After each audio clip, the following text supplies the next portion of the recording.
Hey guys, what's up? It's me, Voltage, and today we're going to be doing a $850 PC build. A few disclaimers first. So basically, there's a bunch of new PC components coming out and a bunch of new series like the Ryzen 5000 series and the NVIDIA 3000 series. But these are on the high end. They're releasing all of their expensive parts first, like the 3090 and 3080. So it's probably going to be a while till they release their like mainstream stuff, like the mid-class parts. So what's crazy is the Ryzen, the 5600X is $300. Like Ryzen, like what are you doing? All right, off topic.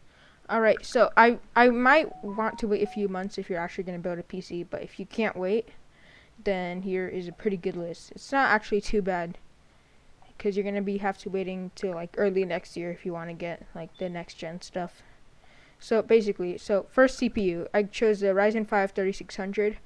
A few weeks ago, the 3600X was like $10 more expensive, and Ryzen 5 3600.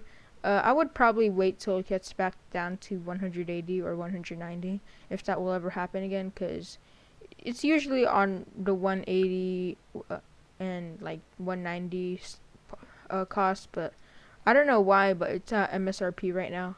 Motherboard, I chose a pretty good B550 board, and oh yeah, another disclaimer. Before you actually listen to me and buy all of these parts, I haven't really checked if these would be 100% compatible.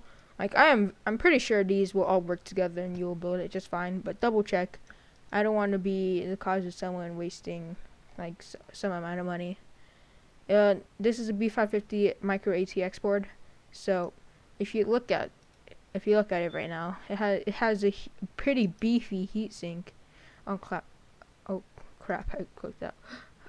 It has a steel PCIe bracket, and it looks like a pretty solid choice for $130 for a B550 board. You can go B450 to go save some money, but you're gonna have to replace some motherboard if you want to upgrade to like a new CPU or like even a new graphics card. Uh, RAM. So 16 gigabytes of RAM. So you can't really spend more money on RAM with this kind of budget, but 16 gigabytes is pretty much mainstream right now, and it's at 3200 cast latency, 16 speed, so low timings, and it's pretty fast when it goes. 3600 speed RAM is really hard to find right now. I can't find it for a reasonable price. And it's not worth spending $30 for 3600 or for 400 more megahertz.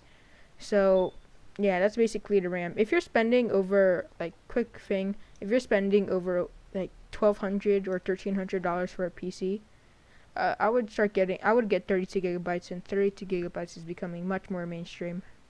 And storage, 500 gigabytes of SSD storage. So SSDs, the only reason you should get a hard drive is if you're like some hardcore gamer who downloads like a billion games. Well, I've seen a bunch of those people. Like if you like those people who have like a billion Steam games. Uh, right. I would spend. Since I'm trying to go like close to the budget, I'm keeping it at 500 gigabytes. But I would get a 1 terabyte SSD. They're not that much more expensive, like $80. Like spend $20 more just to get 500 gigabytes more short, 500 more gigabytes of storage. Make sure it's SSD. And video card. This is the best deal I found, or I didn't really find it because it's just like boom, they're on PC part picker. But 1660 Ti, keep in mind Ti, for $260. That's usually the price you'll find 1660 Super is that, but this is a Ti version. Like this card is a steal right now. Case Fantex P300A mesh. This is a really good case, and it's really good for the budget range. It has been reviewed a bunch of times, and most of the reviews have been pretty positive. And that's pretty much it for the case. Nothing more to say. If you want to spend more money on the case, because this isn't exactly the best looking case, maybe get a P400 or 500A. But if you don't want Fantex at all, there's a few other options from Corsair. The 4000D, which is another really good option.